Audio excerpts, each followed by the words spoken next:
बाबा साहब के परिनिर्वाण दिन के उपलक्ष्य में एक हम ऑडियो बनाने जा रहे हैं, आकलन करने के लिए कि बाबा साहब अपने जीवन में जो कुछ करके गए हैं और जो उनको भविष्य में करना था, उसके बीच में ही वो चले गए। इसलिए हम लोग उनके जाने के बाद में जो उनका अधूरा कारवा है, क्या कारवा है और महत्वपूर्ण बातों पर संक्षेप में आपके समक्ष विवरण को प्रस्तुत करेंगे। कृपया ध्यान देकर सुनिए। तो बाबा साहब आधुनिक विश्व के महानतम समाजसेवी में से है, महानतम अर्थशास्त्रियों में से है और महानतम संघर्षशील व्यक्ति में से है और एक महा उपासक की भूमिका अदा करते हुए बुद्ध धम्म के बहुत बड़े प्रचारक होने के साथ साथ एक अनुयायी होने के साथ साथ में एक भविष्य दृष्टा थे, जिन्होंने कार्ल मार्क्स को बाईपास करते हुए उन पाखंड जो कि मन के विपरीत सोचने के कारण, मन के गलत दिशा में जाने के कारण जो शास्त्र रचे गए थे, उनका सबका उन्होंने सर्जरी करके उसको हटाकर एक ऐसा पथ और भारत के समक्ष ऐसा भविष्य देने की कोशिश की है कि भारत नालंदा, तक्षशिला जैसे विश्वविद्यालय को खड़ा करके ऐसी एक संस्कृति की स्थापना कर सके जो अशोका के समय थी। तो अशोका के काल को 2000 साल बीत गए और 2000 साल के बाद वो पुनः अशोका का भारत, तथागत गौतम बुद्ध का भारत बनाना चाह रहे थे और उस भारत को विश्व मिशन, विश्व भारत की संकल्पना को लेकर वो चल रहे थे। क्योंकि उन्होंने जो अपने जीवन में देखा, उन्होंने जो अपने जीवन में पाया और उन्होंने जो अपने जीवन में समझा, वो कोई साधारण बात नहीं है। उनके जीवन में जो प्रेरणा उनको जो मिली, तो उनके प्रेरणा के स्थान में सबसे पहले जो महत्वपूर्ण रहे हैं वो रहे संत कबीर। क्योंकि संत कबीर की प्रेरणा से बाबा साहब के जो पिता राम जी, इनको ज्ञान हुआ कि एक चक्षु इंद्रिय जगे कि विद्वत्ता नाम की भी कोई चीज़ दुनिया में होती है। और सानिध्य मिला था अंग्रेज़ों का। तो अंग्रेज़ थोड़े समानतावादी लोग थे, वो वर्ण व्यवस्था को नहीं मानते थे, जाति सिस्टम को नहीं मानते थे, वो समानतावादी विचारधारा के, वैज्ञानिक विचारधारा के थे। और बाबा साहब के पिताजी मिलिट्री के अंदर में सूबेदार थे और सूबेदार होने के कारण क्या हुआ कि उनको पढ़ने का अवसर मिला। पढ़ने का अवसर मिलने के साथ साथ में उन्होंने जो भूमिका अदा की बाबा साहब के लिए, बाबा साहब ने जो भी किताब मांगी उन्होंने लाकर दी। और लाकर ही नहीं दी बल्कि बाबा साहब के लिए वो रात के 2 बजे तक जगते थे और जब बाबा साहब को पढ़ाई के लिए जगाते थे फिर उसके बाद वो सो जाते थे। तो इनमें पिता की भूमिका भी बहुत बड़ी है। बड़ी भूमिका केरुस्कर गुरुजी की भी है, जिन्होंने बाबा साहब को बुद्ध का जीवन चरित्र दिया और उस चरित्र से बाबा साहब बड़े प्रभावित हुए। उसमें बाबा साहब के साथ राजश्री छत्रपति साहू महाराज का बड़ा योगदान रहा। राजश्री छत्रपति साहू महाराज ये एक ऐसे विद्वान राजा हुए आधुनिक भारत के अंदर में कि जिन्होंने बाबा साहब को स्कॉलरशिप ही नहीं दी बल्कि मैट्रिक पास होने के उपलक्ष्य में उनका सम्मान भी कराया और एक मित्रवत संबंध उनके साथ स्थापित करे और हर बार उनको प्रोत्साहित किया। इसके अलावा उनके जो आंदोलन के स्टेप हम देखते हैं, उन्होंने अपना प्रथम आदर्श गुरु तथागत भगवान गौतम बुद्ध को माना। उसको मानने के पीछे का कारण यह है कि तथागत गौतम बुद्ध का सेवा भाव जो जनता के लिए था। एक भिक्षु की जैसे बीमार हो जाता है भिक्षु और भिक्षु के कपड़े पेट खराब होने के कारण भीग जाते हैं और ऐसी दशा में जो बीमार पड़ा हुआ भिक्षु है उसके पास कोई जाता नहीं है, कोई भिक्षु नहीं जाता। तथागत एक भिक्षु को पानी लेके अपने साथ चलने को कहते हैं और उस भिक्षु को नहलाते धुलाते हैं। तो तथागत आदेश देते भिक्षुओं को कि जो कोई दरिद्र मानवों की सेवा नहीं करता वो मेरा कोई अनुयायी नहीं हो सकता। तो भिक्षु की कल्पना, आदर्श भिक्षु की कल्पना, एक विद्वान भिक्षु तो होना ही चाहिए, वो सेवाभावी भी होना चाहिए, जनता के लिए समर्पित होना चाहिए। और ये आदर्श स्थापित करने वाले तथागत गौतम बुद्ध थे। तथागत गौतम बुद्ध एक विश्व के महानतम वैज्ञानिक तो थे ही, लेकिन मानव मात्र के सेवा करने वाले, मानव मात्र के हित और सुख के लिए कार्य करने वाले विश्व के अग्रगण्य धम्म के प्रचारक थे। और आज विश्व उनको नमन करता है। उनकी जो दी हुई विधि है, उनके दी हुई जो संकल्पना है, उसके आधार पे विश्व के जो बौद्धिस्ट देश है या बुद्ध तथागत को मानने वाले लोग हैं, जानने वाले जो लोग हैं, जिन्होंने अपने जीवन में तथागत का मार्ग अपनाया है, उन्हें बहुत बड़े लेवल पे, बहुत बड़े पैमाने पे उन्नति प्राप्त हुई है और वो आगे बढ़े हैं। संत कबीर साहब को बाबा साहब ने अपना गुरु इसलिए माना कि संत कबीर साहब ने जो शास्त्र, पुराण और जो कथा कहानियाँ, इसके माध्यम से जो अंधदृष्टि के लोग इसलिए कहेंगे क्योंकि उनका मन विकृत हो चुका था, और मन विकृत होने के कारण उन्होंने ऐसे साहित्य की रचना की, उस साहित्य के कारण मानव मात्र के अंदर में भेदाभेद पैदा हुआ, जाति व्यवस्था निर्माण हुई। पशुओं का, गौ हो, बैल हो, भैंस हो, ऐसे जो सभी पशुओं का है, यज्ञ में भगवानों के नाम पे आहुति देने जाने लगी, चाहे कोई भी धर्म के हो। तो उस मान्यताओं का खंडन कबीर साहब ने किया। कबीर साहब एक पढ़े लिखे व्यक्ति नहीं थे, लेकिन शिक्षित थे। अभी बहुत सारे पढ़े लिखे गवार लोग मिलेंगे आपको। मैं गवार इसलिए कहता पढ़े लिखे कि वो पढ़ा लिखा गवार ऐसा होता है कि जाके एक पत्थर के सामने मन्नत मांगता है कि मेरी स्वास्थ्य अच्छा करो, लेकिन रात में जाके वो शराब पीता है। तो कबीर साहब ऐसी मान्यताओं के नहीं थे। वो खुद के अंदर झांक कर अपना सम्राट आप तलाशने वाले व्यक्ति थे। वो एक गुरु थे। उनके कारण कई लोगों को प्रकाश के दर्शन हुए, और उन्होंने लोगों को अपना सम्राट बनाने के लिए उनके अंदर से ज्ञान की ज्वाला जगाने के लिए बड़े पैमाने पे काम किया। और कबीर साहब का आंदोलन बहुत बड़े पैमाने पे आंदोलन था। वो एक बड़े एजुकेटेड व्यक्ति थे, पढ़े लिखे नहीं थे लेकिन शिक्षित थे। वो सही और गलत को जानते थे। वो शास्त्र सुनते थे और सुनकर उसका विश्लेषण करते थे। उनके प्रज्ञा चक्षु बहुत बड़े पैमाने पर कार्य करते थे, और इसलिए बाबा साहब ने उनको अपना आदर्श माना। वैसे ही बाबा साहब ने राष्ट्रपिता ज्योतिबा फुले, जो आधुनिक भारत के महानतम गिने जाने वाले महापुरुषों में एक है, उनको भी अपना गुरु माना। गुरु मानने के पीछे कारण ये है कि महिलाएं पूरी तरीके से शिक्षा से वंचित थी। उनके लिए कोई स्कूल की दीवार चढ़ना भी गुनाह था। लेकिन ज्योतिबा फुले ने, उनकी पत्नी सावित्रीबाई फुले, इनको सबसे पहले पढ़ाया ही नहीं, उसको शिक्षिका बनाया और बाकी लड़कियों को पढ़ाने के लिए स्कूल में आमंत्रित किया। और पहला महिलाओं का स्कूल, बच्चियों का स्कूल सावित्रीबाई फुले के नेतृत्व में आधुनिक भारत में ज्योतिबा फुले इन्होंने शुरू किया। यही नहीं किया, ज्योतिबा फुले इन्होंने शूद्र अतिशूद्र, जो वर्ण व्यवस्था के कारण जिनके साथ छूना भी मना था, ऐसे लोगों के लिए पहली बार अपना कुआं खोला, पानी भरने के लिए कुआं ओपन किया, और उनके लिए स्कूल भी खोला। उन्होंने कई छात्रावास ये किए। ऐसा ही नहीं, उन्होंने जो उस समय की जो विधवाएं थी, विधवाओं के जो अनाथ बच्चे पैदा होते थे, उन बच्चों के लिए भी उन्होंने काम किया, विधवाओं के लिए भी काम किया, और समाज उन्नति का बड़े पैमाने पे काम किया। इसलिए बाबा साहब ने उनको भी आदर्श माना। तो ये बाबा साहब के बड़े आदर्श थे। उनके पास में, जैसे ज्योतिबा फुले, इनके पास कोई बड़ी बड़ी डिग्रियाँ नहीं थी।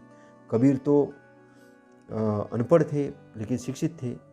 और तथागत गौतम बुद्ध विश्व के महानतम वैज्ञानिक थे, ज्ञाता थे, सम्यक संबुद्ध थे, बहुत बड़े, है ना। तो सभी को उन्होंने तीन को अपने आदर्श माना, तीन गुरु माना, और इनको आदर्श मानकर उन्होंने भारत के अंदर अपने आंदोलन की शुरुआत की। तो उनके द्वारा जो काम किए गए, उन कामों में सबसे बड़ा काम ये किया कि उन्होंने पहले जो महिलाओं के लिए हिंदू कोड बिल संविधान के माध्यम से उन्होंने लागू किया, संविधान का ड्राफ्टिंग किया, ड्राफ्टिंग कमेटी के वो चेयरमैन बने और वहाँ संविधान सभा में जाने के लिए उन्होंने बड़ा संघर्ष किया और बंगाल साइड से मुस्लिम्स कम्युनिटी के सहयोग से वो चुनकर आए और उन्होंने ड्राफ्टिंग करके, संविधान का ड्राफ्टिंग करके बड़ा योगदान दिया इस भारत के लिए। और वो संविधान की जो प्रस्तावना आप पढ़ते हैं, उस प्रस्तावना के अंदर ही संविधान का सार है, जो समता, स्वतंत्रता, बंधुत्व, न्याय और धर्मनिरपेक्षता की गवाही देने वाला जो संविधान है, वो संविधान सभी लोगों के लिए उन्नति के द्वार खोलता है और सभी को मौलिक अधिकार प्रदान करता है। मौलिक अधिकार के साथ मौलिक कर्तव्य को भी जानकारी संविधान देता है। तो संविधान का जो ढांचा है वो बड़ा महत्वपूर्ण ढांचा है। तो बाबा साहब ये चाहते थे अपने जीवन में कि संविधान चलाने वाले लोग हमारे बने, हमारा समाज बने। जहाँ जहाँ से संविधान ऑपरेट होता है, चाहे संसद के माध्यम से होता है, न्यायपालिका के माध्यम से होता है, चाहे बड़ी बड़ी पोस्टों में जो बैठे हुए लोग उनके माध्यम से होता है, सभी महत्वपूर्ण जगह पर काबिज करो कि मतलब काबिज करो, यानी वहाँ तक आप पहुँचो, मेहनत करके, संघर्ष करके वहाँ आप पहुँचो। दूसरा, वो ये चाहते थे कि उनके जीवित रहते हुए वो अपने समाज को शासनकर्ता जमात देखना चाह रहे थे, वो नहीं कर पाए। तो एक ऑब्जेक्ट है उनका, अधूरा काम क्या है कि इस समाज को शासनकर्ता जमात बनाना है। शासनकर्ता जमात बनाने के लिए क्या है, पहली उनके जो एक्टिविटी है, बाबा साहब की एक्टिविटी क्या है, उन्होंने महाड़ तालाब के अंदर उनको पानी नहीं पीने दिया, बोले आप तो नीच हो। और वो नीच मानने वाला जो ग्रंथ था मनुस्मृति, उसको उठा के उन्होंने जलाया और वहीं उन्होंने घोषणा कर दी कि मैं इसमें पैदा तो हुआ हूँ, ये घटिया व्यवस्था में पैदा तो, लेकिन घटिया व्यवस्था का मैं छुटकारा करके धम्म की व्यवस्था के अंदर मैं आऊँगा, बुद्ध धम्म की व्यवस्था के अंदर मैं आऊँगा और एक ऐसी व्यवस्था को देश में लागू करने का मैं काम करूँगा। येवला के अंदर उन्होंने घोषणा की। तो बाबा साहब ने जो कॉन्स्टिट्यूशन दिया, कॉन्स्टिट्यूशन किस लिए दिया, क्योंकि इसलिए दिया क्योंकि यहाँ के लोग उन्नति करें। आज जो भी कुछ लोगों की उन्नति हुई है उसका मूल कारण क्या है, मूल कारण संविधान है। संविधान जो कुछ वृद्धावस्था पेंशन मिल रही है, लोगों को घर मिला है या जो भी आपको सुख सुविधाएं मिलती है, वो संविधान के अधिकारों के कारण है, उसके जुडिशरी के क्रियाकलापों के कारण है। लेकिन आज भी संविधान पूरी तरीके से लागू नहीं हो पाया। क्यों? क्योंकि जुडिशरी के अंदर देखते, सुप्रीम कोर्ट, हाई कोर्ट के अंदर में एक लिमिटेड समाज के लोग ही ज़्यादा आगे जा रहे हैं। वो एक ऐसी संस्था अभी नहीं बन पाई है कि जिसमें सर्व लोगों प्रतिनिधित्व रूप में हो, सर्वलोक प्रतिनिधित्व के रूप में हो, ऐसा अभी नहीं बन पाया है। उसका कॉलोजियम जो ढांचा है, ये संविधान के मान्यता पर खरा नहीं उतरता है। उसी प्रकार राजनीतिक दलों का हम देखते हैं, तो जिस प्रकार का राजनीतिक दल बाबा साहब चाहते थे, वो राजनीतिक दल अभी निर्माण नहीं हो पाए।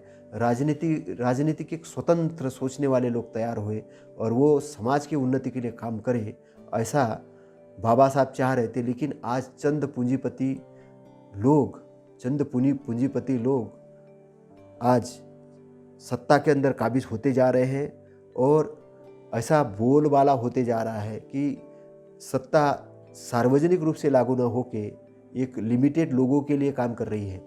और उनका ढांचा ये रहता है कि आने वाले अगले 5 साल के चुनाव के अंदर में पब्लिक से कैसे वोट लिए जाए और अगले 5 साल एंजॉय किया जाए।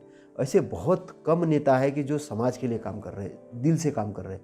और ऐसे नेताओं को मैं धन्यवाद देना चाहता हूँ कि जो रात दिन समाज के बारे में सोचते हैं, समाज के हित के लिए काम करते हैं। नहीं तो बहुत सारे नेता अपना घर भरने के बारे में और अपने बीवी बच्चों को पालने के बारे में सोचते हैं। और यही उन लोगों का भी है जो लोग बड़े बड़े पोस्ट पे गए हैं, वो केवल अपने बीवी बच्चे में ही मस्त है, लेकिन जब उनके ऊपर कोई बात आती है तब वो समाज की तरफ देखते कि अब समाज हमारा साथ दे। लेकिन ऐसा कब होगा? जब आप समाज के लिए काम करेंगे, समाज के साथ खड़े रहेंगे। तो सामाजिक संगठन बनाना जो अधूरा काम था बाबा साहब का, पूरा करने का समय आ गया है। उसमें यह है कि जातिविहीन वर्णविहीन समाज की स्थापना करना और जातिविहीन वर्णविहीन समाज की स्थापना करके उसी विचारों के अनुरूप राजनीतिक दलों का निर्माण करना और इकट्ठा आके, समान विचारधारा के दलों ने इकट्ठा आके अपनी मजबूत शक्ति प्रदान करके इस देश के महत्वपूर्ण पदों को हस्तगत करके शासन सत्ता चलाने का काम करने की ज़रूरत आज आ पड़ी है और ये लोग आज महसूस कर रहे हैं। फिर बाबा साहब ये चाह रहे थे कि संविधान, पुलिस, इसके माध्यम से ही सुव्यवस्था कंट्रोल नहीं की जा सकती। सुव्यवस्था कंट्रोल करने के लिए व्यक्ति को सेल्फ डिसिप्लिन होना पड़ेगा, सेल्फ अच्छा होना पड़ेगा। इसलिए उन्होंने बौद्ध धम्म की दीक्षा दी। बौद्ध धम्म के अंदर में 5 सीलों की बात है। 5 सील ने 5 आचरण, 5 अच्छे आचरण: चोरी नहीं करना, जानबूझकर झूठ नहीं बोलना, जानबूझकर अहिंसा नहीं करना, व्यभिचार नहीं करना और अत्यधिक मादक द्रव्य का सेवन नहीं करना। ये 5 आचरण हैं जो उपासकों के लिए है। भिक्षुओं के लिए 8 सील और है। 3 सील और है कि नाच गाना नहीं करना, ऊंचे आसन पे नहीं सोना। तो इस प्रकार से 2-3 सील और बढ़ जाते हैं। शादी नहीं करना, ये सब भिक्षुओं के लिए है। तो भिक्षु एक आदर्श गृहपतियों के लिए आदर्श व्यक्ति बन जाता है। वो आदर्श स्थापित करने का काम करता है। वो धम्म का पढ़ता है, ध्यान भावना करता है, ध्यान से समझता है, कुछ किताबें पढ़ता है और उसके पास बहुत सारा समय होता है। वो अपना समय निकाल के समाज सेवा भी करता है, ज्ञान भी अर्जन करता है, दोनों काम करता है। तो भिक्षु की बड़ी महत्वपूर्ण भूमिका होती है। तो बाबा साहब चाह रहे थे कि केवल ऐसे ही भिक्षु नहीं रहे कि जो केवल ध्यान ही ध्यान करते रहे, जो एक ऐसे साधु संत के जैसे हुए कि जो संसार छोड़ दिया और वो ध्यान भावना में व्यस्त है ईश्वर प्राप्ति के लिए। ऐसे भिक्षु नहीं चाहिए। उनको दोनों प्रकार के चाहिए, जो ध्यान भी करे और समाज सेवा भी करे। वो संसार के अंदर में लोगों के दुख दूर करने के लिए भी काम करे। जैसे कि अभी कुछ भिक्षु लोगों ने कोरोना के अंदर में जो पीड़ित लोग थे उनको सहयोग के लिए बड़ा काम किया। कुछ भिक्षुओं ने भोजन भी दान दिया लोगों को इकट्ठा कर करके। तो बहुत सारे देशों के अंदर में आजकल भिक्षु लोग अपनी यूनिवर्सिटी चला रहे हैं, स्कूल्स चला रहे हैं। भारत के अंदर भी कुछ प्रयास हो रहे हैं। तो भिक्षुओं का काम है कि ज्ञान अर्जन करना और समाज के अंदर जाके उसको प्रचार प्रसार करना। ज्ञान अर्जन करना, प्रचार प्रसार करना। भिक्षुओं को व्यक्तिगत दान देने की मनाही है, लेकिन वो संघ है, संघ के पास ही पूरा दान आएगा और संघ संचालित करेगा। संघ के माध्यम से व्यक्तिगत रूप से दान नहीं लेना, क्योंकि व्यक्तिगत संपत्ति का अधिकार के चक्कर में झगड़े झांसे होना चालू होते हैं तो भिक्षु की स्वतंत्रता नहीं रहेगी, ये बाबा साहब मानते थे। तो बाबा साहब एक विश्व बौद्ध मिशन की भी स्थापना करना चाहते थे। बाबा साहब विश्व बौद्ध मिशन की स्थापना इसलिए करना चाहते थे क्योंकि विश्व के बौद्धिस्ट देश जहाँ पे अभी बौद्ध धम्म फल फूल रहा है, उनकी महत्वपूर्ण जिम्मेदारी है कि वो यहाँ पर जो भारत के अंदर में बुद्ध धम्म को फैलाने के लिए अपना धन भी दान दे और ज्ञान भी दान दे, दोनों दान दे के काम करिए, बाबा साहब चाहते थे। क्योंकि अगर विश्व बौद्ध मिशन स्थापना करना है तो उन देशों को जहाँ पर कि अभी बौद्ध धम्म बड़े पैमाने पे फल फूलने की स्थिति में है, जहाँ धन की आवश्यकता है, वहाँ दानदाताओं को धन भी देना चाहिए, ये बाबा साहब का मानना था। तो बाबा साहब ने जो काम किया है अपने जीवन में वो बड़े महत्वपूर्ण किए हैं। और बाबा साहब ने जो कारवा जो यहाँ तक लेके आए, बड़े मेहनत से, बड़े संघर्ष से, और ऐसे संघर्ष की इतने पढ़े लिखे विद्वान जिन्होंने कोलंबिया यूनिवर्सिटी से लेके इंग्लैंड से बहुत बड़ी बड़ी डिग्रियाँ लाए थे, और एक बड़े विद्वान व्यक्ति को जब वो कालाराम मंदिर के लिए आंदोलन कर रहे तो वहीं पर उनके ऊपर पथरा होता है और कुछ लोग जाते हैं और छाता लगा के उनकी जान बचाते हैं। वही महाड़ के तालाब में वो पानी पीने के लिए आंदोलन कर रहे थे, वहाँ पर भी उनके अनुयायियों का खाना वाना सब फेंक दिया जाता है। तो ये सारी घटनाओं को भी सहते हुए उन्होंने कानून का उल्लंघन नहीं किया। अपने लोगों को उन्होंने कानून हाथ में लेने के लिए नहीं बताया, बल्कि उन्होंने उस समय के नियम और कानून को ध्यान में रखते हुए अपनी स्टेप ली।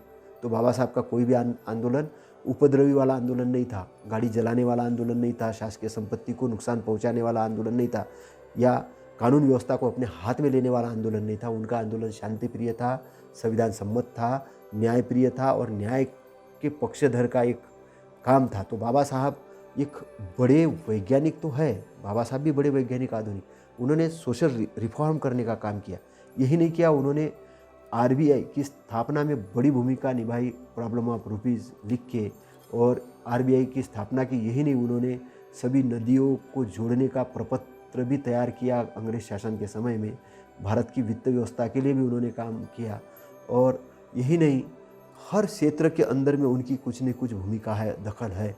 तो बाबा साहब एक बड़े पैमाने पर विद्वान थे, और ऐसे एक विद्वान थे कि जो पूरे समाज को, अपने समाज को अपने परिवार जैसा मानते थे। और वो जो गरीब दबे कुचले लोग थे, जो अन्याय से पीड़ित लोग थे, उनके लिए उनके दिल में बड़ा दर्द था।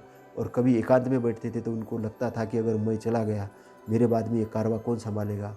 जब वो अपने आसपास देखते थे तो देखते थे कि उनके सेनापतियों की जो भीड़ है वो पद और प्रतिष्ठा के लिए लड़ रही है कि मेरे को ये पद चाहिए, वो प्रतिष्ठा चाहिए, और उसके लिए काम करने के बजाय पद प्रतिष्ठा के लिए लड़के वो आपस में ही कमज़ोर हो रहे थे। ये इस चीज़ से बाबा साहब बड़े दुखी थे।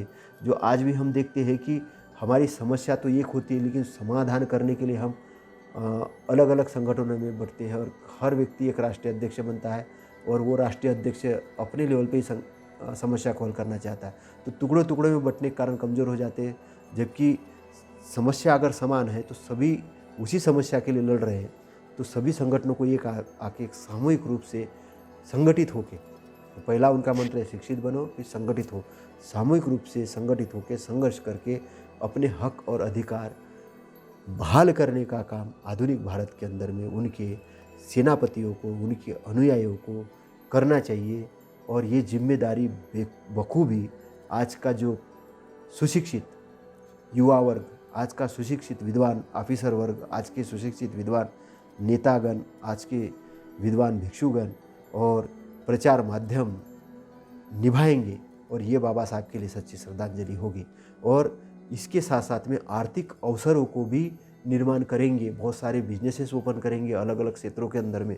हर क्षेत्र के अंदर में देखे कि कहाँ पर किसका इंटरेस्ट है, वहाँ जाके वो अपना वो सीखे और अपने बिजनेसेस ओपन करे, बड़े बड़े पदों पे जाए, बिजनेसेस ओपन करे, बड़े बड़े अपने राजनीतिक दल है उसको इकट्ठा करके शासन सत्ता में जाए और बड़ा एक रिफॉर्म तैयार करे। क्योंकि ये जो सदी है ये हमारी सदी है, ये बुद्ध धम्म की सदी है, और ये सदी गतिमान है, और इस गति को बरकरार रखने के लिए बड़े पैमाने पे हमको काम करना पड़ेगा, न हारते हुए, न संकोच करते हुए, न डर करते हुए।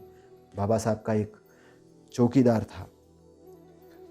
था रामचंद्र बीमार था और मरने के डर से बड़ा रो रहा था कि बाबा साहब मेरे मरने के बाद मेरे पत्नी का क्या होगा, बड़ा ये। तो बाबा साहब रामचंद्र को कहते हैं कि अभी मैं नानक चंद्र रत्तू को भेजता हूँ, और नानक चंद्र रत्तू तुम्हारे लिए कुछ दवाई वगैरह लाएगा। और वो नानक चंद्र रत्तू को दवाई के लिए कहते हैं और थोड़ा सा आगे जाते हैं, और फिर बाबा साहब कहते हैं ये देखो मृत्यु के लिए कैसे डर रहा है। जीवन में हर किसी को मरना है, एक दिन तो सबको जीवन में मरना है, तो उस मृत्यु से क्यों डरना है, उसको तो एक्सेप्ट करना है ना। मैं देखो बोले मैं तो नहीं डर रहा हूँ। तो नानक चंद्र रत्तू अवाक हो गए कि ये बाबा साहब क्या कह रहे कि मैं नहीं डर रहा हूँ। तो ये भाषा केवल एक धम्म प्रेमी ही कह सकता है जिसने अपने मृत्यु को देख लिया और मृत्यु पर जीत हासिल कर ली है। ऐसे कोई बाबा साहब ऐसे सामान्य इंसान नहीं है। बाबा साहब के जो वाक्य निकलते थे वो बहुत बड़े लेवल पे अच्छे पावरफुल वाक्य थे, जिसमें व्यक्ति का जोश पैदा होता था कुछ अच्छा करने के लिए। और इसलिए जो मरे हुए लोग थे, जिनको जानवरों से भी नीचे के लेवल पे रहते थे, उनके अंदर उन्होंने मरे हुए को जिंदा किया, और जो बीमार थे उनको आज़ाद किया, और आज़ाद करके ऐसी ऊर्जा पैदा की, ऐसी एनर्जी पैदा की कि आज वो प्रधानमंत्री पद का सपना देखते, राष्ट्रपति पद का सपना देखते, बड़े वैज्ञानिक का सपना देखते, IAS ऑफिसर वगैरह, और बड़े बड़े उद्योगपति बनने का सपना देख रहे हैं, और बड़े पैमाने पे क्रांति खड़ी कर दी है बाबा साहब। तो बाबा साहब जाने के बाद में उनका कारवा आगे अब तेज़ गति से शुरू हो जाएगा, और भारत के अंदर में इस क्रांति को, इस सामाजिक क्रांति को, इस समानता, बंधुत्व और न्याय वाली क्रांति को कोई रोक नहीं सकता। इसलिए नहीं रोक सकता क्योंकि 100 में से 3 लोग अगर ये बोले कि हमें सब कुछ मिलना चाहिए और बाकी को कुछ नहीं मिलना चाहिए, तो ऐसा 97% लोगों के साथ अन्याय होगा।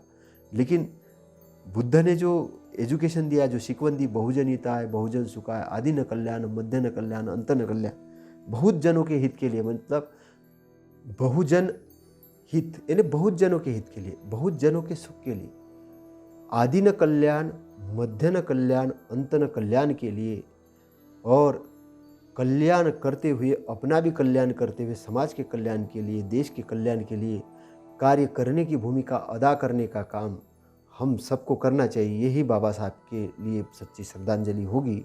और बाबा साहब की सच्ची श्रद्धांजलि अर्पित करते हुए हम ये कहना चाहते कि जो आधुनिक भारत के जो भिक्षुगण हैं वो एक सेवाभावी का काम करे, एक तथागत के बताए उद्देश्य, धम्म के उद्देश्य, और बाबा साहब जो चाहते थे कि भिक्षु किस प्रकार से बुद्ध धम्म के उद्देश्य को ध्यान में रखते हुए काम करे, उसके लिए महत्वपूर्ण भूमिका अदा करे। नेता लोग अपनी नेतागिरी के लिए समाज का संरक्षण करे, न कि उसको बेचे। समाज को संरक्षण करने का काम करे और समाज भी प्रशिक्षित हो, वो पहचान करे कि हमारे समाज के लिए संविधान सम्मत काम करने वाले कौन से नेता है। वो प्रशिक्षण करने का कार्य किसका है, वो खुद का है, खुद को करना चाहिए और समाज सेवियों को करना चाहिए जन जागृति का कार्य। उसी प्रकार व्यवसाय तैयार करने का काम आधुनिक भारत के अंदर बड़े पैमाने पर हम लोग करें, ताकि आर्थिकता से लोग सुदृढ़ हो। इसके अलावा अच्छी एजुकेशन सेंटर की स्थापना करें और इस धरती को एक बहुत बड़ी खुशहाल और अच्छी धरती बनाने के लिए, एक विश्व के मानव मात्र के कल्याण बंधुत्वता के लिए बाबा साहब, संत कबीर, तथागत गौतम बुद्ध, ज्योतिबा फुले और राजश्री छत्रपति साहू महाराज, नामदेव और संत तुकाराम, गुरु नानक देव जी और अन्य जो समाज सेवी और संत हुए हैं, उन सब को पढ़ लिख के, उनका समझ के एक अच्छा मार्गदर्शन अपने लिए ले और आगे बढ़े। बाबा साहब से आज हम यही सीख सकते हैं कि जीवन में एक अच्छा विद्यार्थी बने और अंतिम समय तक अपने को विद्यार्थी रखे। साथ साथ में बाबा साहब से ये भी सीखने लायक बात है कि अपनी संगति बहुत अच्छे लोगों से करें। बाबा साहब दुनिया के विद्वानों के साथ संगति करते थे, बैठते भी थे, बातचीत तो करते ही करते थे, लेकिन उनके लाइब्रेरी के अंदर में विश्व के सबसे महत्वपूर्ण विद्वानों की बुक्स होती थी और वहाँ से वो ज्ञान अर्जन करके समाज के लिए काम करते थे। तो हमको भी एक विद्वत्ता की भूमिका में आना होगा और हमको भी अपने समाज की उन्नति के लिए, अपने उन्नति के लिए, परिवार की उन्नति के लिए अच्छे से कार्य करना होगा और एक जीवन को एक प्रशिक्षण के रूप में लेना होगा। क्योंकि प्रशिक्षण के अंदर हम जब साइकिल चलाते हैं तो चलाते चलाते पहली बार गिर जाती, इसका मतलब हम साइकिल चला नहीं सकते, ऐसा नहीं है। हम साइकिल चला सकते हैं, इसलिए 2 बार गिरेंगे लेकिन तीसरी बार हमको कॉन्फिडेंस आ गया तो हम चलाने लग जाएंगे। ऐसे ही जीवन में अपने लिए एक भूमिका तैयार करें, एक अच्छी भूमिका तैयार करें कि हम जीवन में क्या अच्छा करना चाहते हैं। केवल जानवर जैसा जीवन जी के कोई मतलब नहीं है। इस जीवन के अंदर में आदमी रात में खाना खाता है, दिन में फिर सो जाता है, फिर सुबह उठता है, फिर खाना खाता, फिर ऑफिस जाता, फिर घर आता, फिर खाना खाता, फिर सो जाता, फिर दारू की पार्टी करता है, फिर वैसे ही में उसका जीवन चला जाता है और वो इसी घमंड में रहता है कि मैं इतना बड़ा ऑफिसर हो गया, इतना बड़ा व्यापारी हो गया, ये हो गया। लेकिन उसका सामाजिक योगदान शून्य होता है, समाज के लिए योगदान शून्य होता है। ना वो मार्गदर्शन कर पाता, ना अपने सर्कुलर के अतिरिक्त कोई बुक्स पढ़ पाता समाज की, ना समझ पाता है। केवल वही के वही जो कीड़े होते हैं, जो उसके किसके जो अपने गोबर के अंदर जो कीड़े होते हैं वहीं पे पैदा होते हैं, वही मरते हैं। तो वैसे ही कुछ लोग अपने लाइफ को सीमित बना लेते हैं, वहीं पे पैदा होते हैं, वही मरते हैं, उनको पता ही नहीं चलता जीवन का। केवल वो ये सोचते हैं कि बस अभी तो मरने वाले 2 साल 4 साल के बाद, तो क्या करें, रात में शराब पियो सुबह उठ जाओ, रात में शराब पियो सुबह उठ जाओ। तो शराब पीना और सुबह उठना और केवल पार्टियाँ, ये कहना कि हम पार्टी कर रहे हैं, लेकिन शराब की पार्टी कर करके ही आपकी उन्नति नहीं होने वाली है। हमको सामाजिक चिंतन करना होगा। हमको बुद्ध के विचार, बाबा साहब के विचार, संत कबीर के विचार, फुले के विचार और समाज के लिए गति कैसे प्रदान करें, हम कैसे उन्नति करें, इस पर सोचना होगा। कम से कम रविवार के दिन सब लोग विहारों में उपस्थित हो और आजकल सोशल मीडिया है तो जूम के माध्यम से मीटिंगें करें, व्हाट्सएप पे लिखें और पढ़ते रहे और अपने आप को गतिशील रखें। ऐसा अगर आप करेंगे तो आपके जीवन में एक मधुर रस निर्माण होगा, आपको आपकी क्षमता का पता चलेगा और जैसे जैसे आपकी क्षमता बढ़ेगी वैसे वैसे आपको जीवन जीने का आनंद आएगा और मधुर आनंद आएगा। और यही आज बाबा साहब के लिए सच्ची श्रद्धांजलि होगी कि उनका जो सपना है कि हम उन्नति करें, हम इस देश की शासनकर्ता जमात बने, हम अपने उद्योग धंधे के अंदर उन्नति करें, हम पढ़ाई लिखाई के अंदर उन्नति करें, हम जो क्षेत्र चुने उसके अच्छे लेवल पर जाए और उन्नति करते हुए अपनी भी भलाई करे, अपने बंधु बांधवों की भलाई करे, इस समाज की भलाई करे, और जो समय मिलता है उसके लिए देश के लिए भी भलाई के कार्य करे। और इसी के साथ बाबा साहब के लिए श्रद्धांजलि स्वरूप मेरे द्वारा कुछ चंद शब्दों में आदरांजलि व्यक्त की गई है। और बोलने के लिए तो बहुत कुछ है, लेकिन समय पाबंद है, बहुत बड़ा ऑडियो हो जाएगा, इसलिए मैं आपसे विदा लेता हूँ। नमो बुद्धाय। जय भीम, जय भारत।